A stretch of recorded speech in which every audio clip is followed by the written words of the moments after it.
I suggest you study this. The views and opinions expressed on the Rosco Show are not necessarily those of Rosco. Assumptions made within this program are not reflective of the position of Rosco. Please do your own research when it comes to any and all information given on this program. Google is your friend.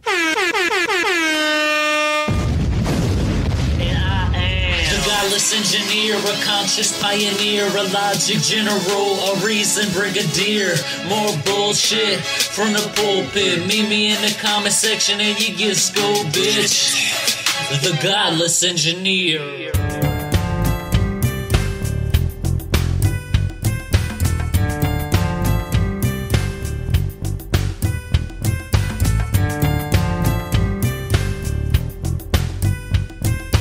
What's up, everybody, and welcome to the Rosco Show. I am Rosco, and as always, I am joined by the lovely Iris. Unfortunately, the lovely Iris is actually taking a nap right now, so she's not here, so you don't get your normal banter that we normally do back and forth. And I know it's disappointing. I apologize about that, but it's still an exciting episode, still an exciting show. We're on episode 12. Can you believe that, guys? We've already done 12 episodes. Holy shit. That is a lot. Wow. And I read somewhere that they said if you're still doing your podcast after 15 episodes, you will likely continue to do it. So let's see if we can make it to 15 episodes, guys. Think we can? I think we can. We'll see what happens. So it's an exciting one because we have John Gleason, the Godless Engineer, on the program. And we had a pretty good conversation. I mean, it was an excellent interview. We talked about gay marriage being legalized. We talked about the Confederate flag coming down, or I don't know if you'd say the Confederate flag coming down, however you'd want to say that. They basically, people don't want to see that fucking flag anymore, so that's what we talked about. And you know what? I don't really blame them.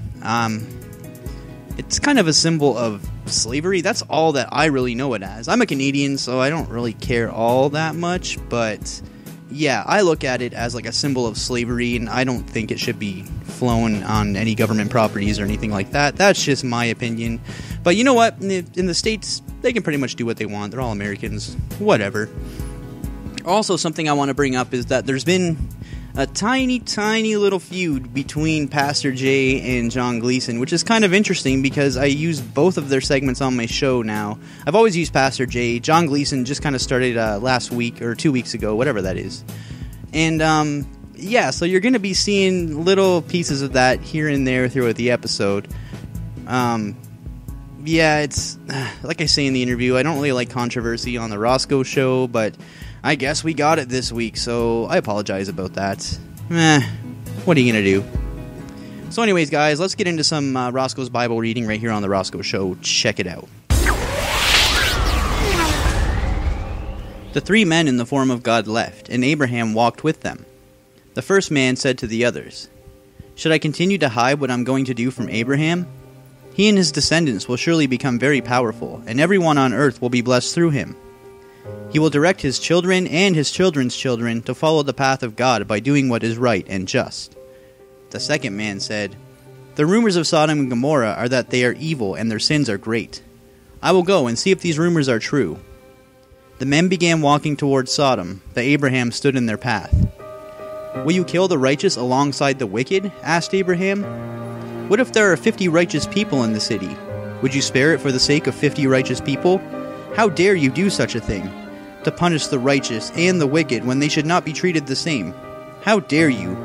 Will the judge of the earth not do the right thing? If there are 50 righteous people in the city, I will spare it for their sake," replied the third man. "Now that I have found the courage to speak so boldly to God," said Abraham, "yet I am nothing but dust and ashes. Let me ask you now, what if there are 45 righteous people in the city? Will you destroy it then?" "If there are 45 righteous people in the city," replied the first man, "I will not destroy it." "What if 40 are found there?" asked Abraham. "For the sake of 40, I will not destroy the city," replied the second man. "Please God, do not be angry," said Abraham. "But what if you find 30 righteous people there?" "I will not do it if I find 30 there," replied the third man. "What if only 20 can be found there?" asked Abraham. "For the sake of 20, I will not destroy it," said the first man. "Please God, do not be angry," said Abraham. "But let me speak one last time. What if only 10 can be found there?" "For the sake of 10, I will not destroy it," said the second man. God was done speaking with Abraham, and the 3 men left. Abraham went home.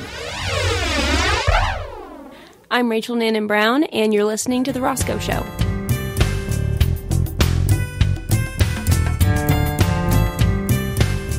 Welcome back.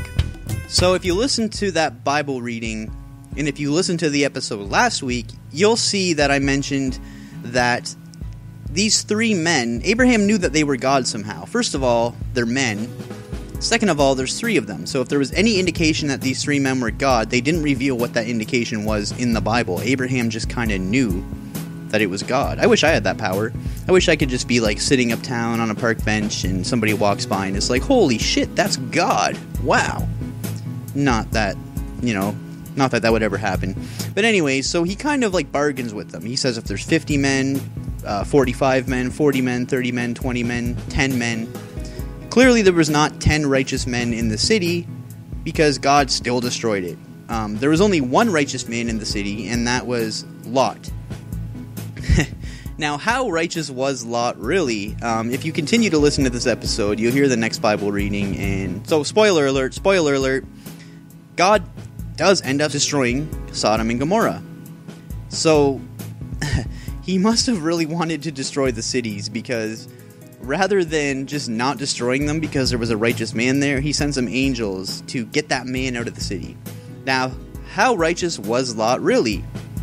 I mean, some men showed up, some people from the town showed up, and they wanted to rape the angels. Yes, they wanted to, like, have homosexual sex with the angels. Yeah. Ugh. Yeah, they wanted to have butt sex with the angels. Yeah, and I'm sorry that I'm putting it that way, but that's what they wanted to do. So, Lot, being the righteous man that he was, he offered up his 2 virgin daughters to the townsmen. And once again, spoiler alert, I'm sorry, I should have just talked about this, on the next Bible reading, but I want to talk about it now because it's pretty intense. So God still really wanted to destroy the city. So instead of not destroying it, he just went in, or I'm sorry, he sent angels in to get the one righteous man out of the city, and that's what he did. Interesting, right? So yeah, and I know that in the Bible reading, Sodom and Gomorrah has not been destroyed yet, but yeah, it eventually gets destroyed. Kind of sad, I know. And it doesn't even really say what the people of Sodom and Gomorrah are doing. Like, when I go online, there's people that say, oh, they were sinful to God, they were worshiping other gods, they were, they were homosexuals, and they were lustful, and everything else. But it doesn't really say that in the Bible. I guess we just have to assume that's what happened? Huh? I don't know. Anyways, guys, let's get into some Know the Truth with Pastor Jay right here on The Rosco Show. Check it out.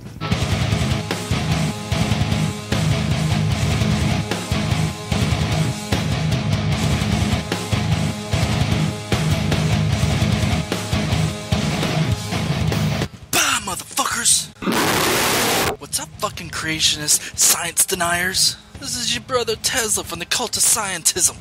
Motherfucker, I told you I'd come in and fuck your shit up. Really wasn't that hard either. Here's what I fucking did, so pay the fuck attention.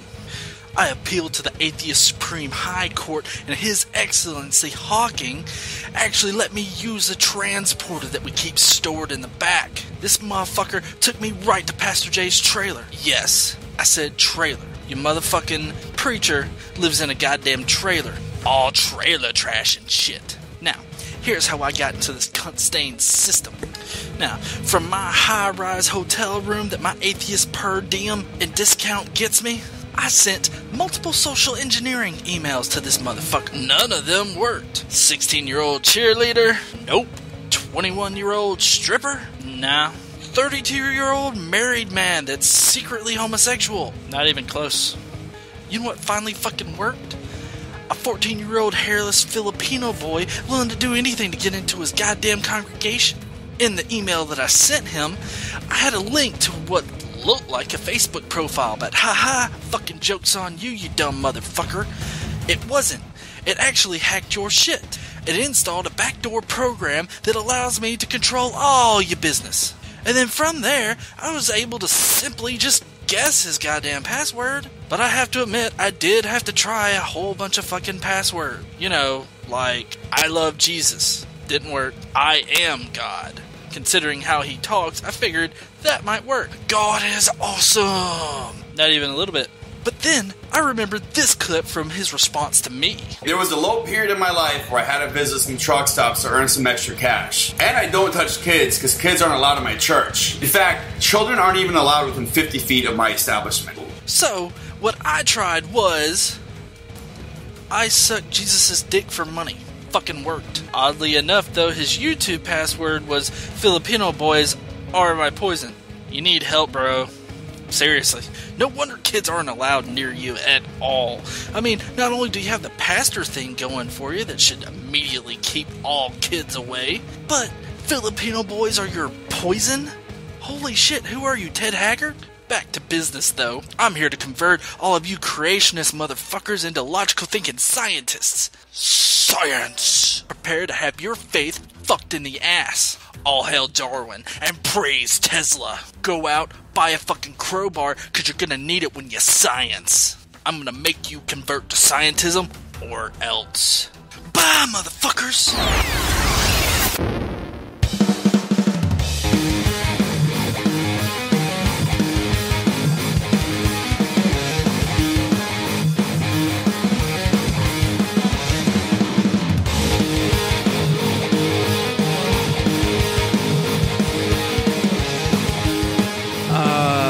What the hell was that? That was definitely not Pastor Jay from Know the Truth. I think that was John Gleason actually hacking his account. So therefore, the segment that we were supposed to use with Pastor Jay, he was supposed to be talking about Noah's Ark, but yeah, that was John Gleason hacking his account. So shit. I told you guys that there was going to be little tidbits here and there of their feud, and I guess that would be like a perfect example of exactly what's going on between Pastor Jay and the Godless Engineer. So, I feel like I should apologize. So, yeah, I apologize about that, guys. Yeah, sorry about that. And I do know how to science. Iris is awake. Iris, how are you? Aw, you're good. You look beautiful for just waking up from a nap. You're welcome. Yeah. I don't know, I got nothing. Anyways, guys, so we're going to get into the first half of the interview that we did with John Gleason, and in this first half, we kind of talk about where the name Godless Engineer came from, just some different ideas, so have a listen, tell me what you think.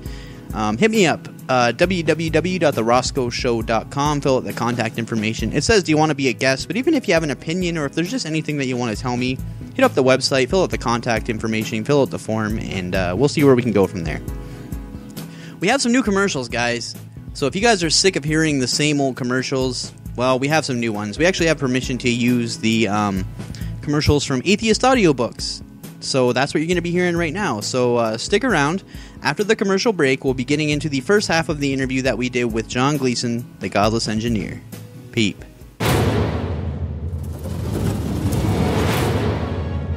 Here's an excerpt from Nailed by David Fitzgerald. Didn't there have to have been a Jesus? Perhaps he was just a wandering teacher or an exorcist, an apocalyptic prophet or a zealot who opposed the Romans. Perhaps he was all these things, or even a composite of several such early first-century figures. But at any rate, surely there had to be somebody at the original core of Christianity, arguably the most famous individual in human history. All this seems to be a perfectly reasonable, completely natural assumption to make, so why would anyone be so foolish as to propose that Jesus never existed? Doesn't it just make more sense to assume that there was a historical Jesus, even if we're unable to recover the real facts about his life and death? As it turns out, no. The opposite is true. The closer we look at the evidence for Jesus, the less solid evidence we find, and the more we find suspicious silences and curious resemblances to the pagan and Jewish religious ideas and philosophies that preceded Christianity. And once you begin to parse out the origins of this tradition or that teaching from their various sources, the sweater begins unraveling quickly until it becomes very difficult to buy that there ever was, or even could have been, any historical figure at the center. Nailed by David Fitzgerald is now available at atheistaudiobooks.com.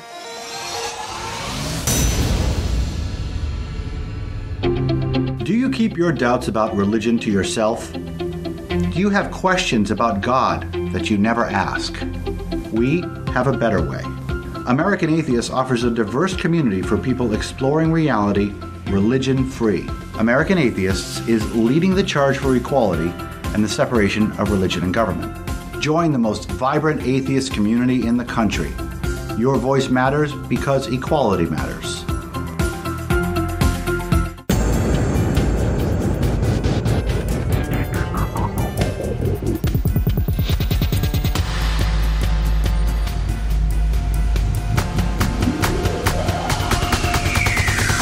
Welcome back to the Rosco Show. I am here with John, the Godless Engineer. He's pretty much like a YouTube celebrity. He has his own channel, the Godless Engineer, which I watch anyways. So, John, how the hell are you?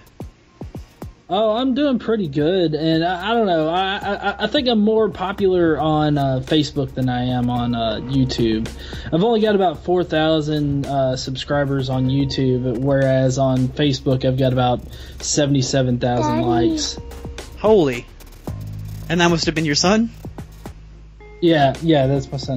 Yeah, I'm more popular on Facebook. I've got 77,000, I think, right now. It's actually been going down, but it's really weird because my Facebook page has been going down, but yet I'm consistently getting about 100 new likes every single day. Or a week, I should say.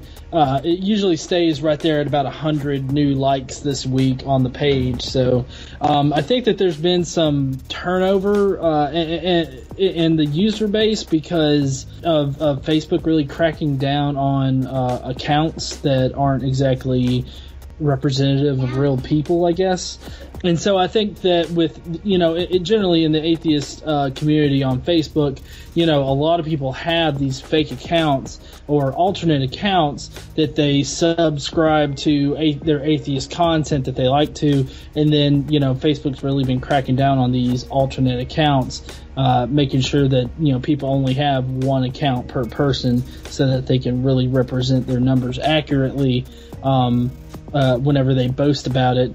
And so I think that there's some user-based turnaround in that area, and there's probably also people that don't like me. But I think for the most part that it's just Facebook closing down accounts. I know I've gotten one message from Facebook officially saying that, hey, we deleted a whole bunch of accounts, and that was when my page went from over 80,000 to under 80,000, like overnight. Like it was a matter of like 2,000 or 3,000 people that got removed from my page. So well, to be fair, I heard the same thing happened to Justin Bieber, where they started deleting fake Instagram accounts, and he lost like 1 million followers or something on it. So he feels your pain, anyways.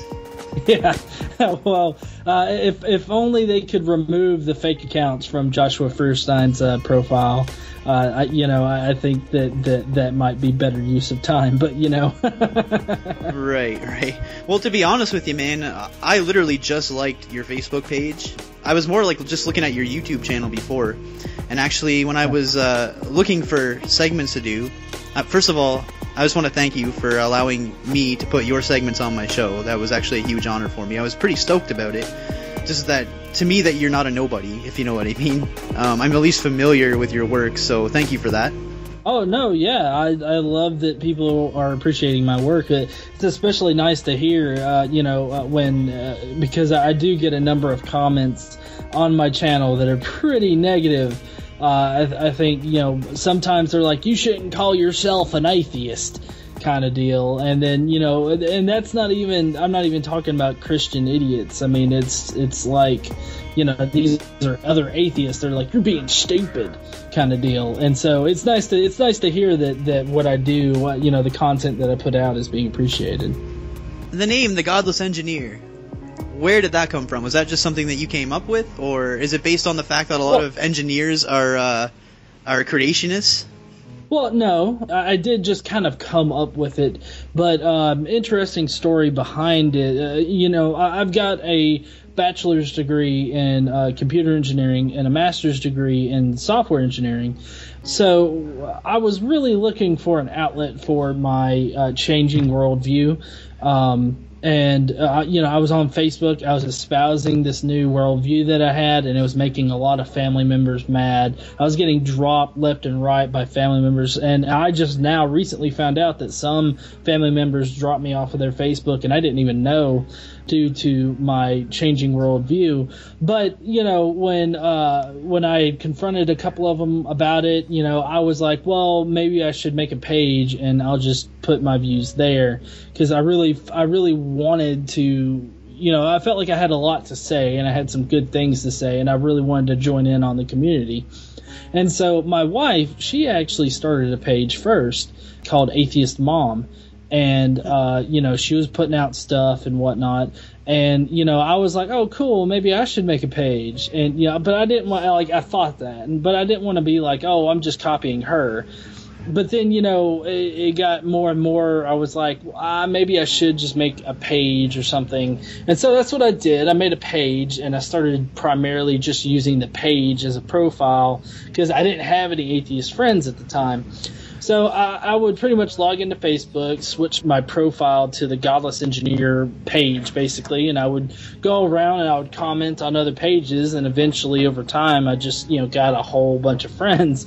And so with the fact that I had this changing worldview and whatnot, I set up an alternate Facebook account, and I was able to, you know, add those friends on that account and then really build up a nice solid base of pretty much new friends that are spread out across the world that are, you know, that they also subscribe to this worldview, but yet they're not locked in to this world.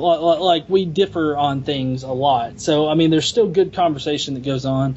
There's a lot of things that are really positive, you know, discussions where we disagree. So I really like the friends that I have now. I know I've got a good bit. You know, I've got a Facebook group actually that's got it's a little under 10,000 people in it too. Wow.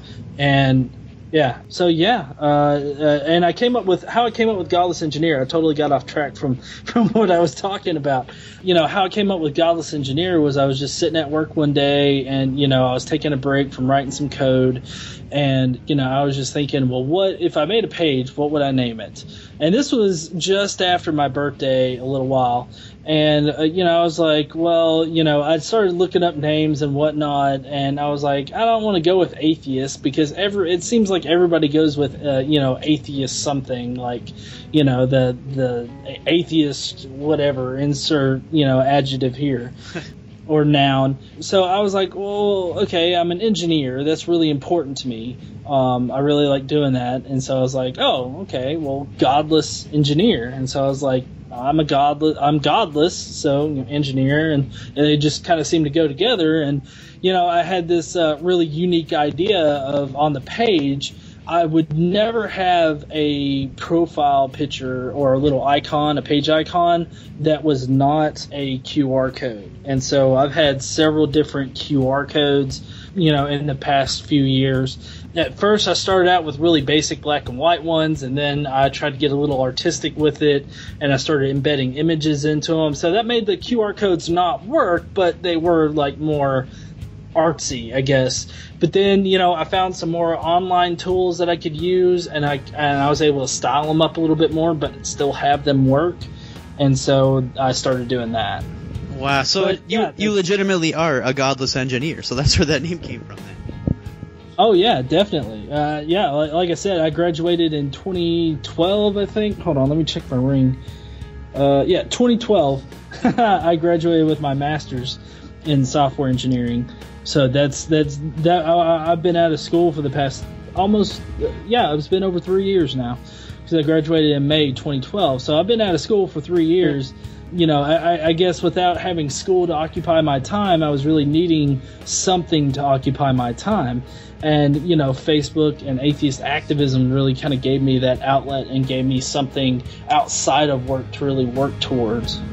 Awesome. So you mentioned that you had family members that were kind of dropping you left and right, and it seems like that's almost like a recurring theme on the Rosco Show lately, because last week when I talked to Brandy Madden, she actually went on for about 20 minutes about how she was having family issues because of her atheism.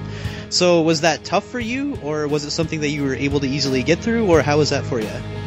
Well, it wasn't so much tough for me, I guess, but it wasn't tough for me because at that point I wasn't very attached to my family. Like, you know, it had been a growing separation, but, you know, with my changing worldview it wasn't really that much of a Band-Aid to pull off, so to speak. The biggest Band-Aid to pull off, I guess, was my friends, because my friends were more like my family than anything, and that was really hard for me, because like it's like as soon as I had this differing worldview, they all went far right conservative Christian idiot.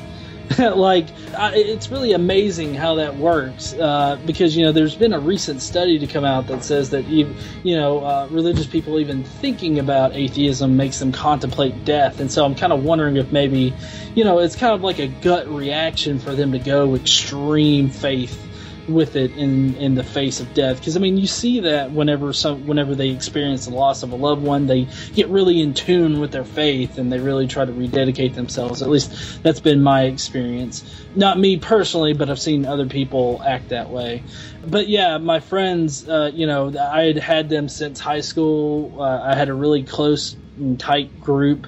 Like I said, they were pretty much family, and it got to the point where they were pretty much provoking me and making fun of me because of this new worldview. And so I was just like, you're being very toxic to my life, and I don't need that. And so, I was pretty much left with no local friends or anything like that. And I found a really good community on the internet, on Facebook, on, YouTube, and mainly Facebook. That's, because that's where I started out at. But it was really hard losing those friends, but at the same time, I'm a much better and happier person that I did. Right, and you know what? If they were your real friends, they would support you no matter what you believed or didn't believe, anyways, right? Well, yeah, that's a really big thing. They would support, but more importantly, they wouldn't provoke you, because I would disagree on a comment, and then they would say things to intentionally make me mad. They would be like, see, I could throw up graphs too. And it was a friend that had thrown up 2 graphs that, one was like the decline of the traditional family or something like that. And then another one was how many are the rise of homosexuality or something or another. And it's like, okay, well, correlation isn't causation, or doesn't denote causation. And, they would just do these things to intentionally get me mad. And so it would get to the point where I would get mad and, really kind of embarrass myself, I guess, with my anger. And so, it just, like I said, it just got to the point where it was just toxic. And you don't need, regardless if they're blood relatives or if they're friends or anything, you don't need toxic people in your life. And that's just a realization that I had to come to. Right. Ironically, are you familiar with Eckhart Tolle? No. Oh, okay. He's like a spiritual writer. He's sort of on the same wavelength as Deepak Chopra, sort of. Okay. And ironically, in his book, I've read all of his books, he has the one lesson of, if there's somebody in your life that you find to be toxic, I guess, basically you were saying, get rid of them. There's no need for them. And that's actually one lesson that I actually took away from Eckhart Tolle that helped me out a lot. But yeah, it does make sense. So on your videos, I noticed there's a rap song that plays. And I'm very interested. First of all, I love hip-hop. I myself have a few rap songs that will probably never ever be released, but either way, who did that rap song for you? That was actually God Works Out on YouTube, and on let's see, I think he sells his stuff through CD Baby. I've got a link on all my videos to his store, but that's his name is Alice, and he I think Dave the King is his actual artist name or whatnot. But yeah, I do a podcast with him every Sunday night, and I just asked him one day, and I was like, hey, do you think you could do a 30-minute rap song for me, for an intro? And he was like, oh yeah, sure. And so I worked him, I pretty much use him. His song is my intro, which I really love it. That's actually a short version of it, because the other version is almost a minute long, right. But I was able to cut it down to the, I think, 28-second mark, and it flows really well. And so I actually do have the full version up on my channel, but he's an actual rap. He's like a he's a rap artist, but he's not big yet. But hopefully one day he will be. Well, just to let you know, preparing for this interview today, I watched quite a few of your videos, and I had that shit stuck in my head all day today, just because. So just to let you know, it's catchy. Huh? I'm the Godless Engineer, or whatever. Okay, so I noticed that there's a lot of video game material. So was that something that you've been into ever since you were a kid, or was that something that's recent, or is that just a dumb question to ask to begin with? Oh, no, it's not dumb. There's been a lot of people complaining about the video games that I've been doing the live streams of on my channel. But no, it's not a recent development. I've been playing games since Nintendo, the NES, the first one. And I played Mario just pretty much religiously, I guess. And, I played that a lot. And even now in my own, in my adulthood, I've got emulators galore on my computer that I play Mario and all that kind of stuff. But it's kind of a new development that I've been playing more stuff on my computer rather than on like a console.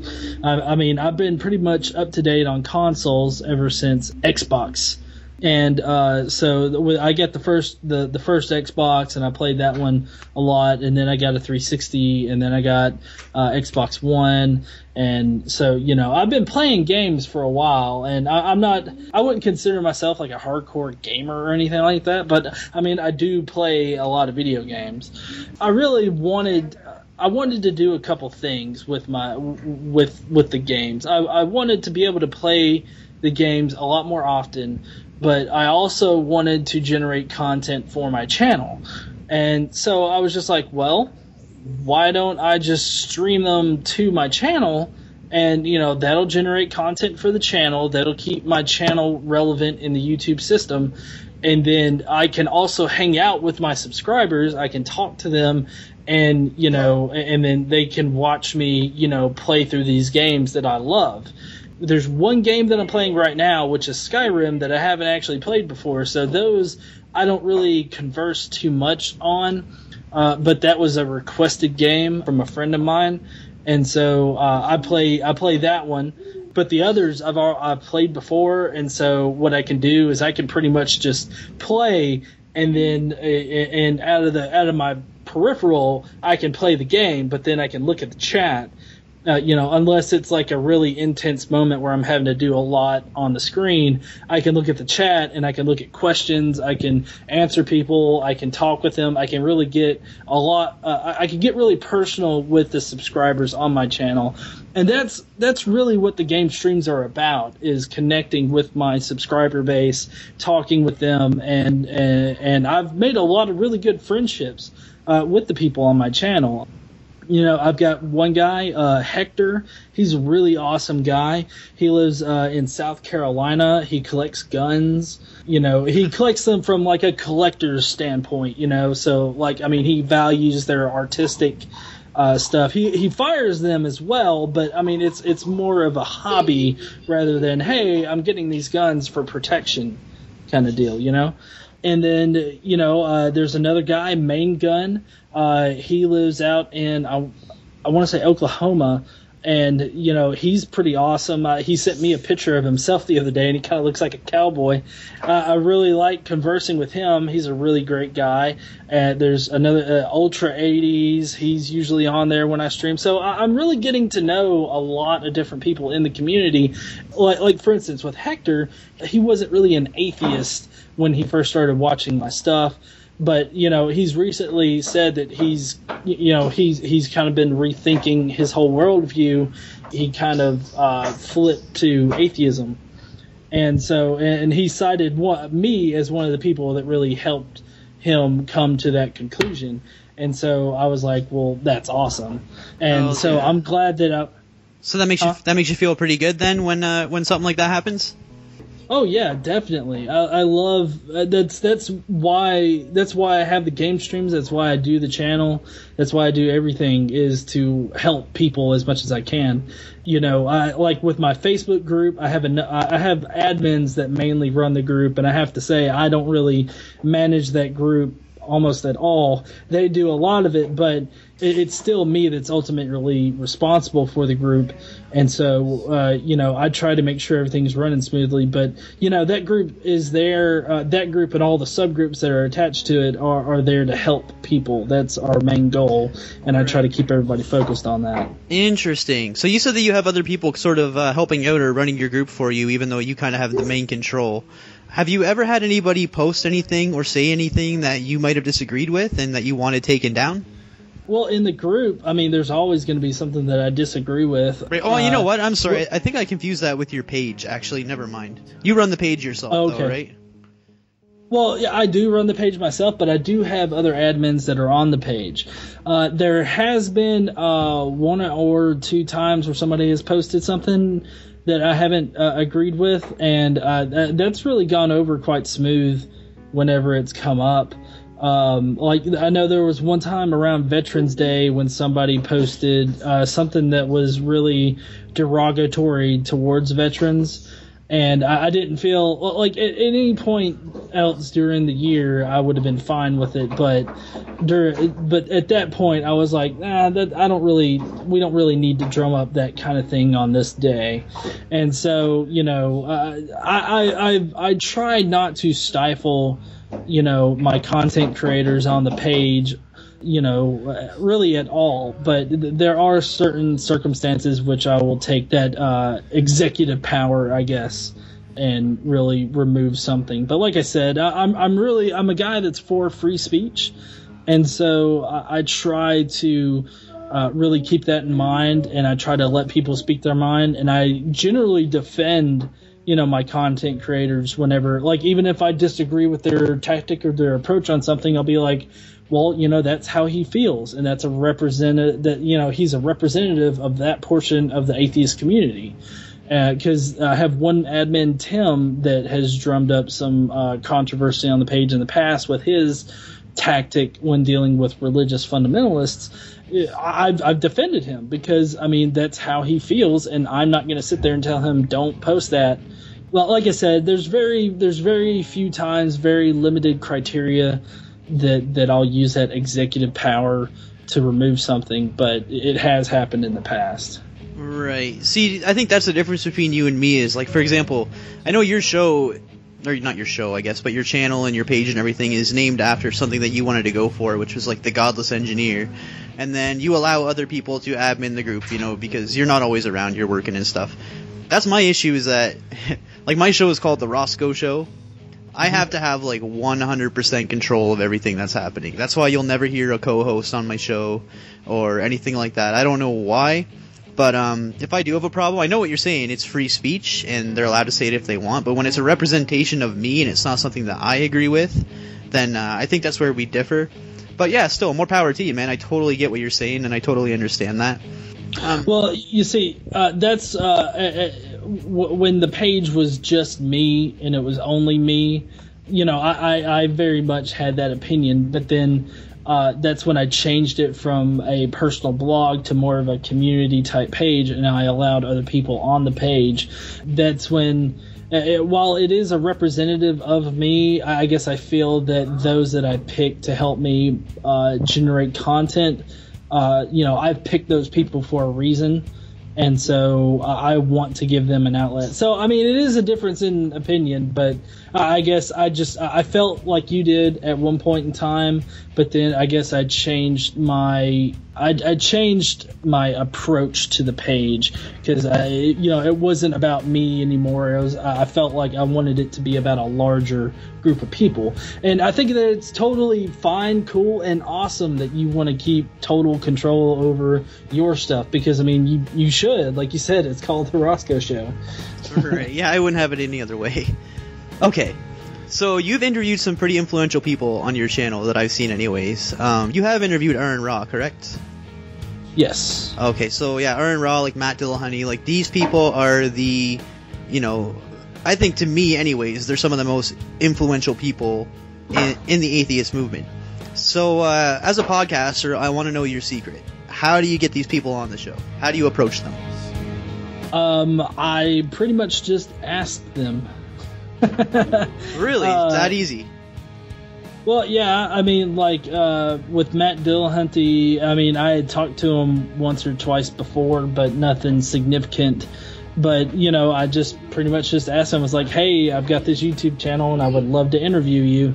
And, you know, so I did it. You know, he agreed to do it. There have been some failures in the past to get people on. One person was Mandisa Thomas.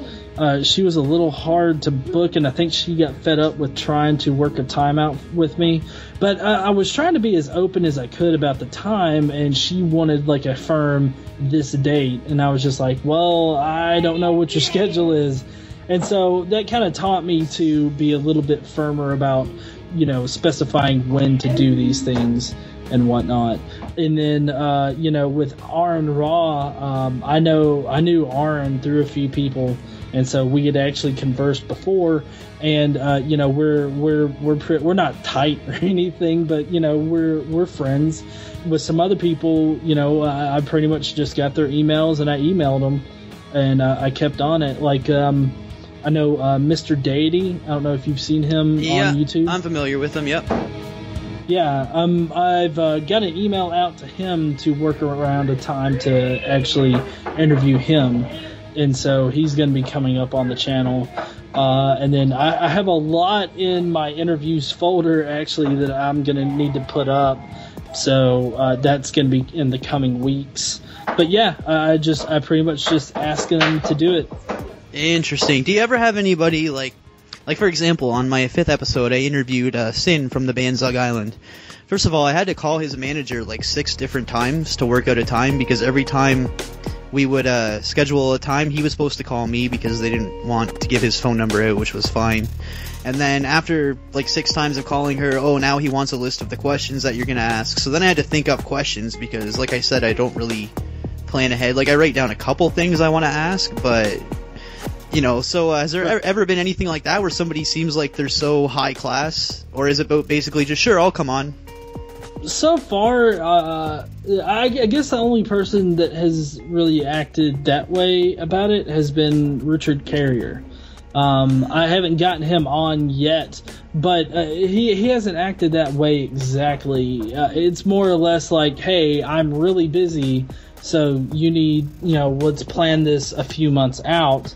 And then, you know, I can definitely make it. So he's just more proactive about, you know, managing his time rather than being, I guess, uppity. But I haven't really had anybody that's been like that. Everybody's been pretty, you know, amicable in that sense. Interesting. And then there was actually another person I had. I don't want to mention her name, but she was like a spiritual guru. It was all good, actually. I didn't talk to her. I talked to her people. And it was all good. We were all good to go until they looked at my numbers and they said, oh, you know, you only have like 1,000 listens. Yeah? Oh, well, you know what? She needs at least 30,000 to come on your show. And it's like, bitch, you know what I mean? So, yeah. Yeah. Yeah. See, that's another thing is that no matter how big I get, I you know, which I don't really expect myself to get that big. You know, no matter how big I get, I'm not gonna think that I need some kind of minimum amount in order to be enticed enough to help somebody out or come on a show or anything like that. You know, I've helped out a number of people, and you know, sometimes they're really surprised that I would, and you know, it's just like I'm here to help, you know. And I know, like, for instance, Creationist Cat, he's called me up a couple times to help him out, and I've been able to produce some live shows for him, and so I've made that a really good contact with him, and I'm going to be actually helping him out with some game streams, because he wants to kind of play some games and do some commentary as Creationist Cat, but he's going to be playing, like, Christian games. So I'm kind of helping them out with that kind of project. Awesome, man. So I don't have to pay you for coming on and talking to me then, you're saying? Oh, no. I've got a Patreon account and you know, and everything, but I've never required anybody to pay me for anything. I think the only time that I've really, I guess, required it, or not really required it, but I I didn't turn it down was when the Mythicist Milwaukee organization actually flew me up to them. They paid for my plane ticket and everything and let me do a live broadcast from their first conference. And so I really appreciated them doing that because, a plane ticket, it was pretty expensive, especially for us at the time. So I was really fortunate that they were able to do that for me. What is the most astounding fact you can share with us about the universe? The most astounding fact. The most astounding fact is the knowledge that the atoms that comprise life on Earth, the atoms that make up the human body, are traceable to the crucibles that cooked light elements into heavy elements in their core under extreme temperatures and pressures. These stars, the high-mass ones among them, went unstable in their later years. They collapsed and then exploded, scattering their enriched guts across the galaxy. Guts made of carbon, nitrogen, oxygen, and all the fundamental ingredients of life itself. These ingredients become part of gas clouds that condense, collapse, form the next generation of solar systems. Stars with orbiting planets. And those planets now have the ingredients for life itself. So that when I look up at the night sky, and I know that, yes, we are part of this universe, we are in this universe, but perhaps more important than both of those facts is that the universe is in us. When I reflect on that fact, I look up. Many people feel small because they're small and the universe is big, but I feel big because my atoms came from those stars. There's a level of connectivity.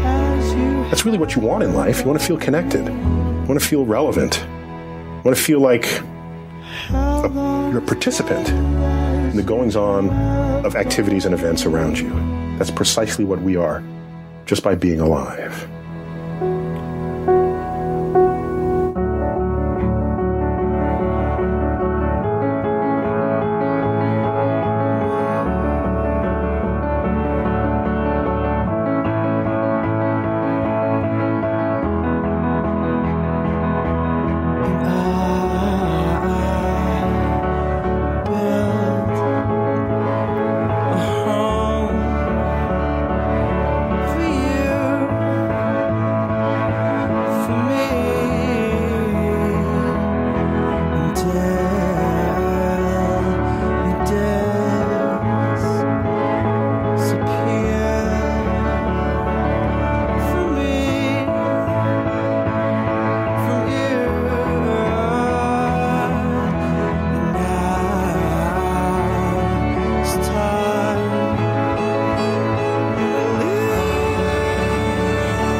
Welcome back, and now it's time for everyone's favorite segment, Quizzing Iris.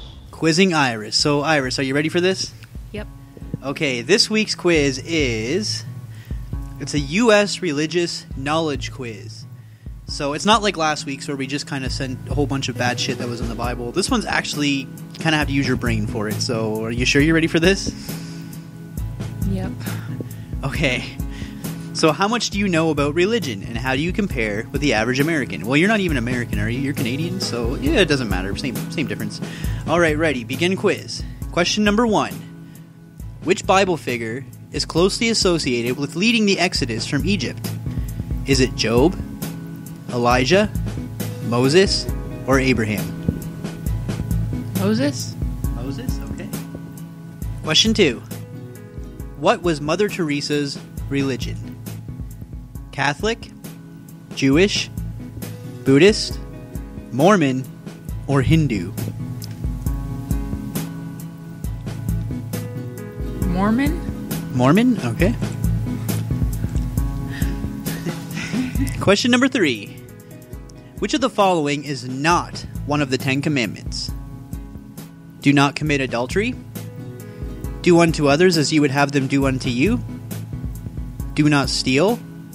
Or keep the Sabbath holy. Keep the Sabbath holy.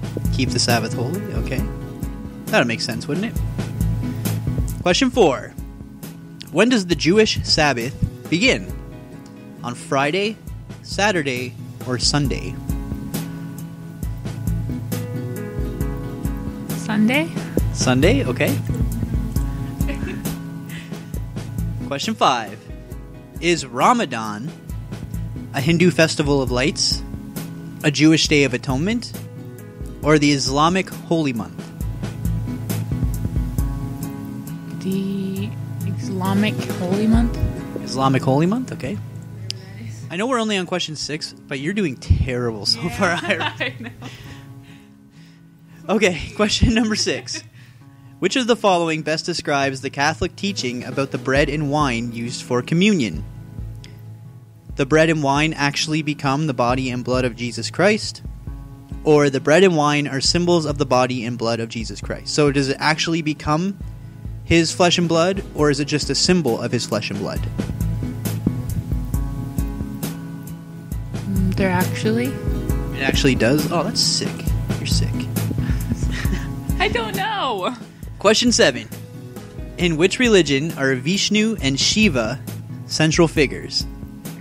Is it Islam, Hinduism, or Taoism? Hinduism. Hinduism. You know what? I'll tell you. For that one, you are right. Yeah. Remember when we went to the Indian food place the other day and there was like a statue of Vishnu and I was telling you about it? Probably not, eh? Sure. Okay, whatever. Okay, question number 8. Which Bible figure is most closely associated with remaining obedient to God despite suffering? Is it Job, Elijah, Moses, or Abraham? Job. Okay. Question 9. What was Joseph Smith's religion? Was he a Catholic? Jewish? Buddhist? Mormon? Or Hindu? Mormon? Mormon, okay. I wish I could just tell you if you were right or wrong. Because, tell you what, that one you were right. Oh. Joseph Smith's definitely. He's the founder of Mormonism. You're right. Question 10. According to the rulings by the U.S. Supreme Court, is a public school teacher permitted to lead a class in prayer or not? Yes, they are permitted, or no, they are not permitted. No. Question 11. According to rulings by the U.S. Supreme Court, is a public school teacher permitted to read from the Bible as an example of literature or not? Yes, they are permitted, or no, they are not permitted. No. No? Okay. Question 12. What religion do most people in Pakistan consider themselves? Buddhists, Hindus, Muslims, or Christians?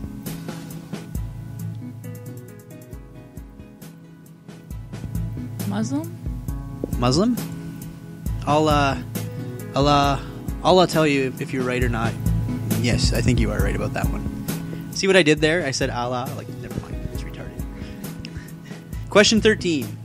What was the name of the person whose writings and actions inspired the Protestant Reformation? Is it Martin Luther, Thomas Aquinas, or John Wesley? Martin Luther? Martin Luther, okay. Question 14. Which of these religions aims at nirvana, the state of being free from suffering? Is it Islam, Buddhism, or Hinduism? Buddhism. Buddhism, okay. And question 15. Which of these preachers participated in the period of religious activity known as the First Great Awakening? Is it Jonathan Edwards, Charles Finney, or Billy Graham? Charles Finney? Charles Finney. Was that just a guess? Yeah. I don't know these people. Okay, you know what? I don't think you did too bad, actually. So let's get your results. You answered 10 out of 15 questions correctly. Wow. And so you were... oh, yeah, you're a pro. So you were on par with about 8% of the population, and you are above average. So, yeah, so you scored better than 73% of the American public, below 20%, and the same at 8%. Sweet. Okay, so for question 1, which Bible figure is most closely associated with leading the Exodus from Egypt? You said Moses. That was correct. What was Mother Teresa's religion? You said Mormon. She's actually a Catholic. Which of the following is not one of the 10 Commandments? You said keep the Sabbath holy, but really it is do unto others as you would have them do unto you, which I really wish they would switch those two out, because that would make more sense. When does the Jewish Sabbath begin?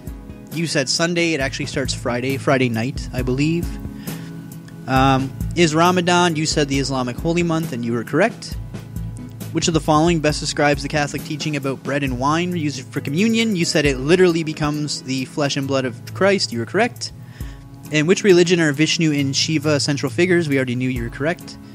Which Bible figure is most closely associated with remaining obedient to God despite suffering? You said Job, and you were correct. What was Joseph Smith's religion? Mormonism. He was the founder of Mormonism. You were correct. According to rulings by the U.S. Supreme Court, is a public school teacher permitted to lead a class in prayer? You said no, and you were correct. According to rulings in the U.S. Supreme Court, is a public school teacher permitted to read from the Bible as an example of literature? You said no, but if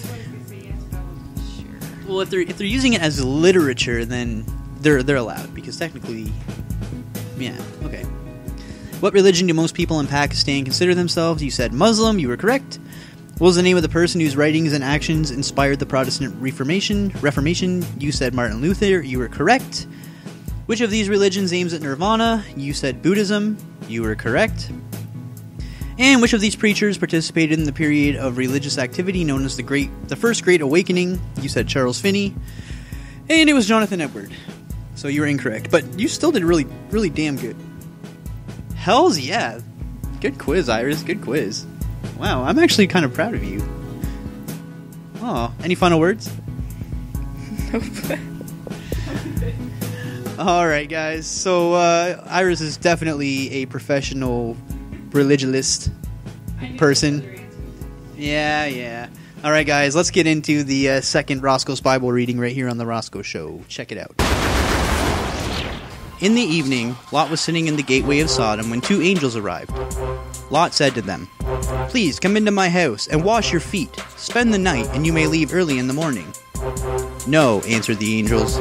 "We will spend the night in the town square." But Lot was very insistent. Finally, the angels agreed to stay in his house. He prepared them food of bread he had baked without yeast, and they ate. Just as they were about to go to bed, all the men in Sodom surrounded Lot's house. "Where are the men that came to you tonight?" they called to Lot. "Send them outside so that we may rape them." Lot went outside and shut the door behind him. "No, my friends," he said. "Think about what you're doing. It's wicked.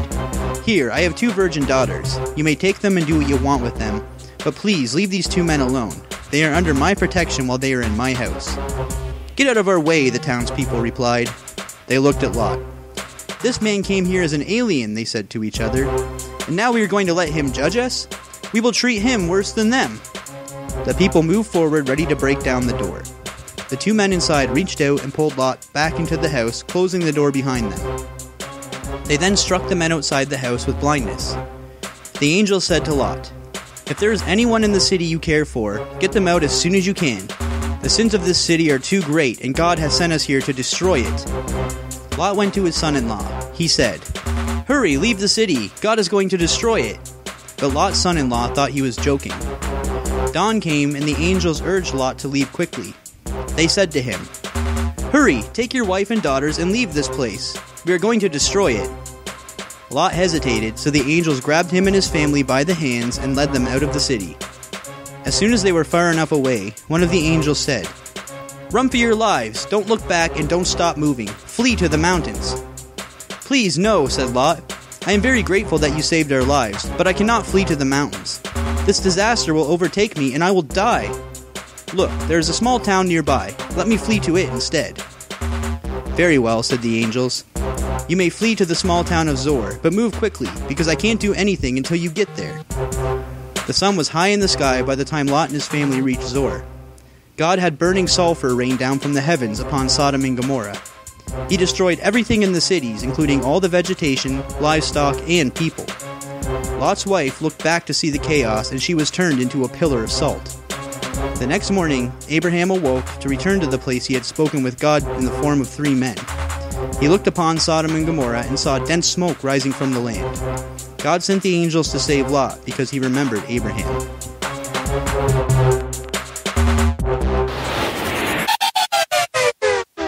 Hi, I'm Mike. I'm a former Jehovah's Witness, and you're listening to The Rosco Show.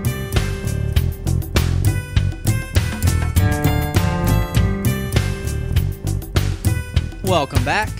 So we've already went through what happened with Sodom and Gomorrah in the segment that we did after the first Bible reading, so I'm not going to go through it again. But I do want to point out it was kind of a dick move to turn Lot's wife into a pillar of salt. I mean, he did say, do not turn around and look at the city, or something along those lines. Basically, he said, don't turn around and look, and she did. So he turned her into a pillar of salt. Now, I think he should have really stressed that point. You know, if he would have said, don't turn around and look, or you're going to turn into a pillar of salt, I'm pretty sure she would not have done that. So, yeah, I'm just going to throw that in. And another interesting thing is that they don't actually go to the cave right away, but I think in the next part of the Bible, they're automatically in the cave. So they go to a town first, which is kind of interesting, the town of Zoar, so take that for what it is.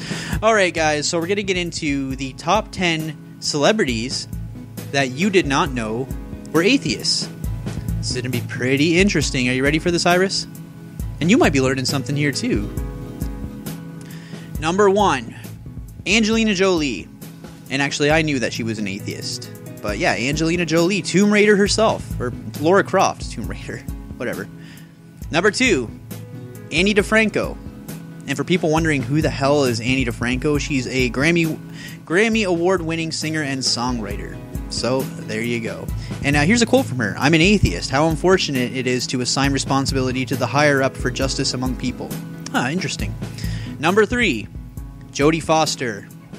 And you all know Jodie Foster from movies like Contact, Panic Room, Red Eye, and that's all that I can really think of. She was in Red Eye, wasn't she? She wasn't in Red Eye? Yeah. Doesn't her daughter get stolen? What's it called? It's called Red Eye. No, Red Eye. The Scarecrow guy. Yeah, it's Cillian Murphy. No, it's Yes, it is Cillian Murphy. Oh yeah, it's that guy. It's but the woman in the movie. Okay, hang on a sec. Let me look this up. You're thinking of a different movie. Red Eye. 1 second. Sorry, guys. Red Eye is an American thriller by Wes Craven. Oh, Rachel McAdams. God damn it. Okay, well, she's not in Red Eye. Who cares? Number 4. I didn't lie, it was just wrong. Number 4, Morgan Freeman. Yes, the Morgan Freeman. Did you know Morgan Freeman was an atheist? That's my best Morgan Freeman impression. I hope you guys liked it. And of course, we all kind of know he was an atheist. I mean, he never thanks God, and he's on that show Through the Wormhole, which is awesome. Number 5, Brad Pitt. That's right, ladies and gentlemen. Every woman's favorite male celebrity, except for Iris, because she likes, what's his name? Chris Hemsworth. Whatever. That's right, Brad Pitt is an atheist, and he's married to Angelina Jolie, so there you go. Number 6, and this one actually kind of surprised me, because if I was this guy, I think I would believe in God. Hugh Hefner. That's right. The Playboy bunny mogul guy, whatever you want to call it, the Playboy mogul. Here's a quote from him. It's perfectly clear to me that religion is a myth. It's something we have invented to explain the inexplicable. There you go. Number 7, Family Guy creator, voice actor, writer, director, producer, Seth MacFarlane. And if you actually watch Family Guy, the character of Brian is an atheist, and I kind of think that's just Seth's views coming out on television. So, there you go. Number 8, Keira Knightley. What's some stuff Keira Knightley was in? Pirates of the Caribbean's Keira Knightley is an atheist. Here's a quote from her. If only I wasn't an atheist, I could get away with anything, she said. You just ask for forgiveness and you'd be forgiven. It sounds much better than having to live with guilt. Wow, good point, I guess. Number 9, Julianne Moore. Julianne Moore from the movie The Forgotten. Red Eye. She wasn't in Red Eye? Either way, Julianne Moore is an atheist. And finally, number 10, and I did know this one. Harry Potter is an atheist. Not the character, but Daniel Radcliffe. He is an atheist. That's right. He says, I grew up around gay people my entire life. Basically, that's possibly why I'm quite camp, and some people think I'm gay when I meet them, which I think is awesome. It's always good to keep them guessing. I don't know what that has to do with atheism. Interesting. Alright guys, let's get into some John Gleason segment, Godless Engineer style, Rosco Show. Check it out. Hey everybody, Pastor Jay here from Know the Truth. After weeks of trying, I finally hacked into Godless Engineering's YouTube channel. I prayed a lot and I had a couple of guys that were good with computers, but mostly I prayed a lot. And that's how I was able to get in to talk to all you heathens. John Gleason, you're a tool of Satan. How dare you? First of all, you're leading all these potential children of God straight into the fires of Satan's snatch. Second, you're poisoning the minds of some of my flock. Because of you, I've already lost 3 members. That's a third of my church. Another thing, how dare you for hacking into my YouTube channel? A channel created by Jesus himself to spread the truth all over the bodies of his people. Do you realize what you have done? Let me give you a taste of what you're up against, pal. I know karate and I know ballet. In fact, I've made it to orange belt twice. Let me give you a taste of what I can do.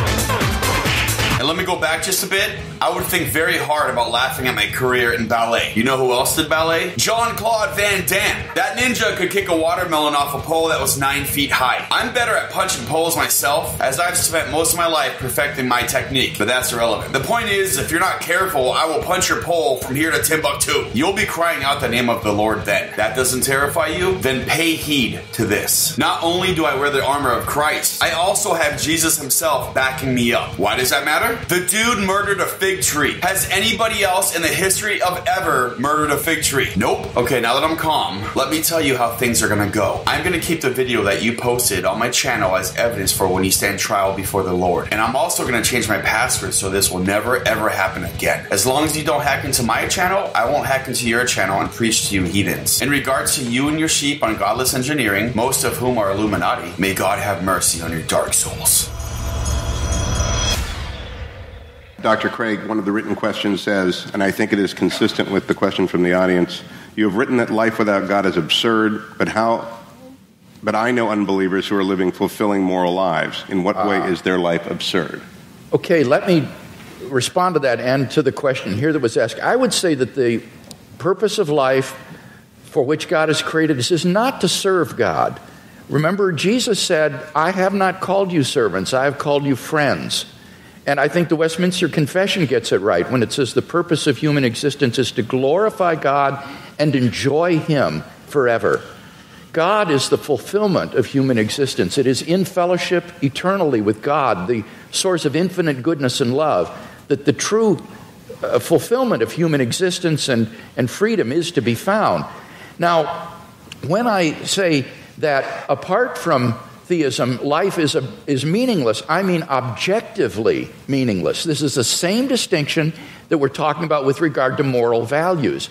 I'm saying that on atheism, there is no objective purpose for human existence. As Mr. Hitchens recognizes, eventually the universe will grow cold, dilute, dark, and dead as it runs down toward maximum entropy and heat death, and all human existence and life will be extinguished on an atheistic view of the future of the universe. There is no purpose for which the universe exists. The litter of a dead universe will just expand into the endless darkness forever, a universe in ruins. Now, of course, one can still live one's life as an illusion, thinking, well, the purpose of life is to, say, hit 40 home runs and steal 40 bases every year, in the major leagues, and you draw the meaning of your existence from that. But that's not really the meaning of your existence. That's just a subjective illusion. In fact, your existence on atheism is objectively meaningless. So that's the distinction that I was making. Again, it's between objective and mere subjective illusion. Well, I think it has it exactly the wrong way around. You see, as I was beginning to say earlier, we didn't have time in the question period. I wouldn't say that atheism was morally inferior. I wouldn't concede that for a second. I don't want to make a claim for its superiority either, but there may be a slight edge here. We don't believe anything that could be called wishful. In other words, we don't particularly welcome the idea of the annihilation either of ourselves as individuals, the party will go on and will have left and we're not coming back, or of the entropic heat death of the universe. We don't like the idea, but there's a good deal of evidence to suggest that that is what's going to happen. And there's very, very little evidence to suggest that I'll see you all again in some theme park.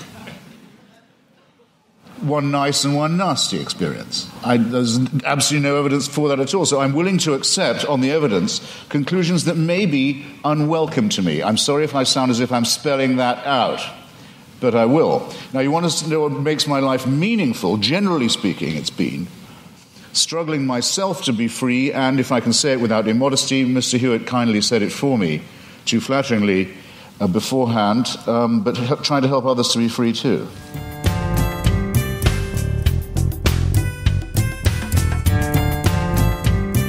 Welcome back to the Rosco Show. So I'm here with Pastor Jay, and the reason that I have Pastor Jay on the show, I normally don't bring people on the show like this with me when it's not an interview, and I know this is not an interview. This is like just one of the segments before the interview. But the reason I have him on the show is because Pastor Jay and John Gleason haven't been getting along lately, and I'm actually going to ask John Gleason what he thinks of Pastor Jay.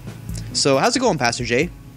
I'm doing pretty good, actually. I haven't been drinking, so other than that, yeah, good. Oh, okay. You haven't been drinking. Okay, awesome. Nope, no drinks. I'm 3 hours sober right now, and I'm doing pretty good. So awesome. Well, yeah, that's good to know. Thumbs up. Yeah, thank you. I'm gonna need all the support I can get. I do want to say that the reason why we're doing this is it isn't because we're trying to do anything bad to John Gleason. It's because he and I have had a war for the past almost a year now. This gentleman has hacked into my YouTube channel and has said some very mean things about me and my Jesus. And so what we're going to do tonight is we're going to listen to see what he has to say.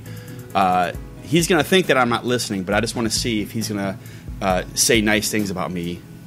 Okay, and you know what? I totally expect him to say like nothing but positive things. So, you know what? I agree with you on that one. I've written him a lot of emails lately, several a day. I've had some of my flock write him emails, and they've been nothing but love. Trying to save his soul for the most part because we love him. We don't want him to go to hell, and so I feel like we're coming around. And I feel like he's going to say nothing but good things about me. And if he doesn't, I'm going to just be really nice to him. And I'm going to, give him some blessings. I'm going to be on my merry way. So, just, yeah. Oh, okay, awesome. So, But if he doesn't, it means war.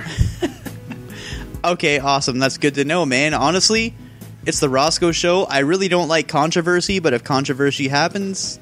What? Oh, whoa. I just want to say that if there's any controversy, it won't be on my end because I'm pure and good. Okay? I want your fans to know. I want everyone to know. I am the only human right now, and this is in the Bible. I'm the only human that is without sin. So I'm incapable of causing controversy or sin. So just whatever happens, it's all his fault. Whoa. Wait a minute. Yes? I wanted to just make this like a little short segment, kind of like segueing into the interview. But you're saying you're the only human without sin? Yeah, it's actually in the Bible. How confident are you about that? Read Job chapter 3, verse 2.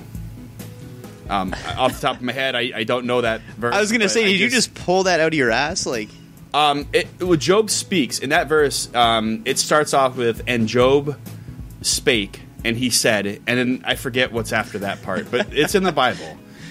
Because honestly, I don't speak anything unless it either comes from God or it comes from the Bible. So I want to be clear with that. I need to walk away from this an angel. Or I mean, not need. Let me back up. I want to walk away, and I will walk away an angel.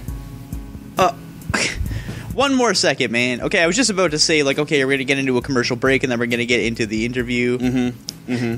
But you don't speak unless it comes from God or the Bible. So Is this coming from God right now, everything that you're saying?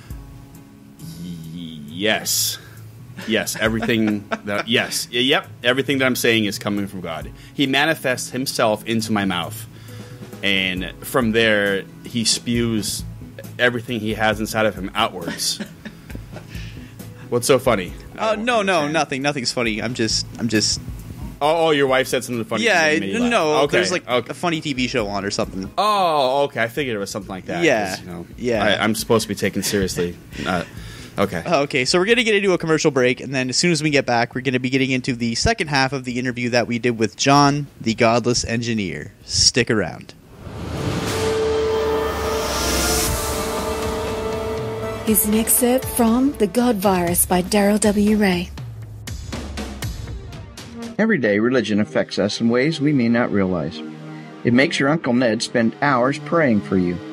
Gives your Baptist neighbor a reason to reject her own child who married a Catholic. It teaches your Pentecostal sister to spank her children to keep them from going to hell. It requires a Catholic priest to deny his sex drive. It causes people to give enormous amounts of money to religious organizations, and causes you to avoid talking to your cousin Jenny for fear she may try to convert you to Jehovah's Witnesses. Religion has both obvious and subtle influences on you and on society. This book explores the impact of religion on you and your world. It draws open the curtain of mystery and offers ways to understand and make informed decisions about religion. Have you ever wondered what makes religion so powerful? What makes people profess deep faith even as they act in ways that betray that faith? What makes people blind to the irrationalities of their own religion, yet see clearly the problems of other religions? How does it weave its way into our political system? If these and similar questions interest you, this book will help you understand its power in you, your family, and your culture. The God Virus by Darryl W. Ray is available at atheistaudiobooks.com.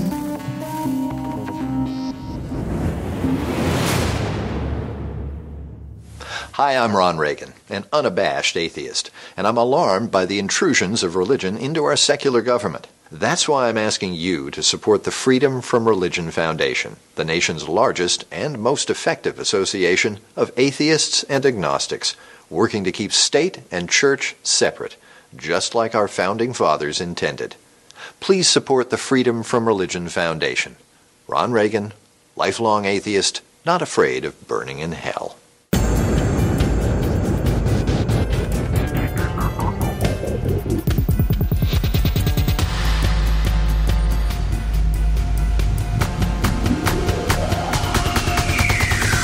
Things have been going on in the news lately, and normally I really don't give a shit about what's going on in the news, but there's actually been some good news recently, so I just want to get your opinion on this.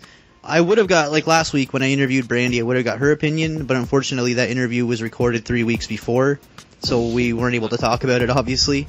But, so recently gay marriage has become legal in the States, so what are your thoughts on this? What are your views? Well, I think that it's awesome. I hate that it's taken this long to actually get that. But, you know, I'm really glad that we're recognizing people to be people and giving them the exact same rights. Now, leading up to this, there were a number, which I think I actually put out a video today about, how Christians are viewing equality in general. And that's basically, they said, remember, Satan was the first one to demand equal rights. And it's really amazing to me that they equate treating everyone equally as, to living in hell. Wait a minute. When did Satan demand equal rights? Where's that in the Bible? Honestly, I'm honestly curious if it was. Let's see. I can't remember the verse. It's on the sign. If you Google that phrase, it'll bring up a whole bunch of signs. But it's like Isaiah 14:12 through 17 or something like that. But that's where they point to. But what they're really talking about is basically Satan wanting to be God, and then he gets kicked out of heaven, and that's how he becomes Satan. And that's how he wanted equal rights. You know what? That does make sense. Wow. So, you know what? Maybe Satan was right. Yeah.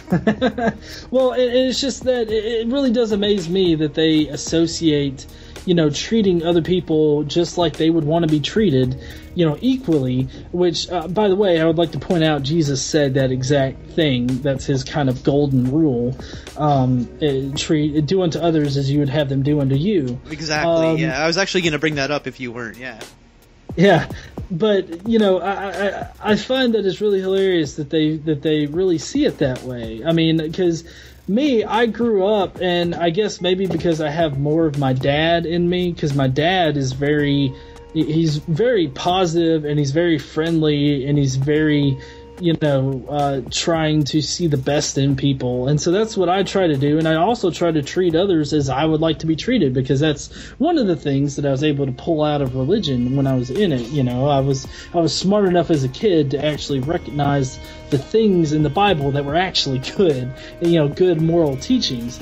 And so, I find it really amazing that they see it that way. But more importantly, the arguments that have come out since they've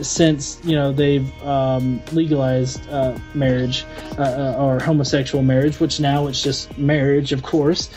The first thing is of course everybody being like, this country is going down the drain. I'm moving to Canada. And then it's like, oh, okay, well, Canada has had universal health care and homosexual marriage for like 10 years.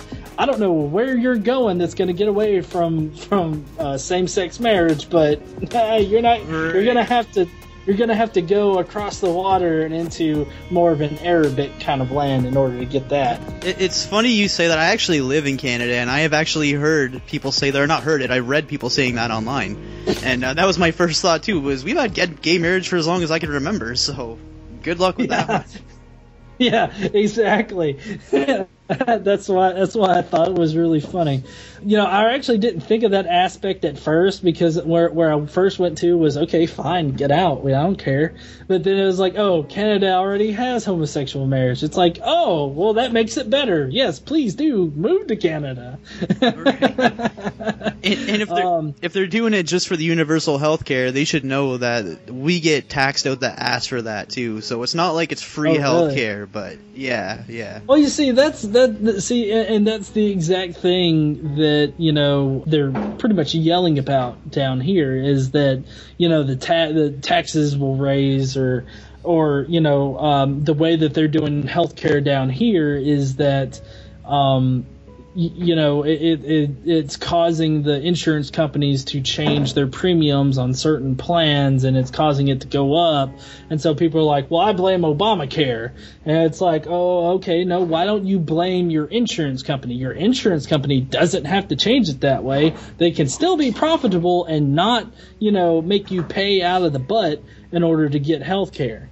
Which I don't know how much they tax you for the health care up there, but I mean, honestly, I think I'd rather be taxed for it than have to deal with a separate bill. I don't know if that makes sense. But me, I'll okay, yeah. Yeah, like I would.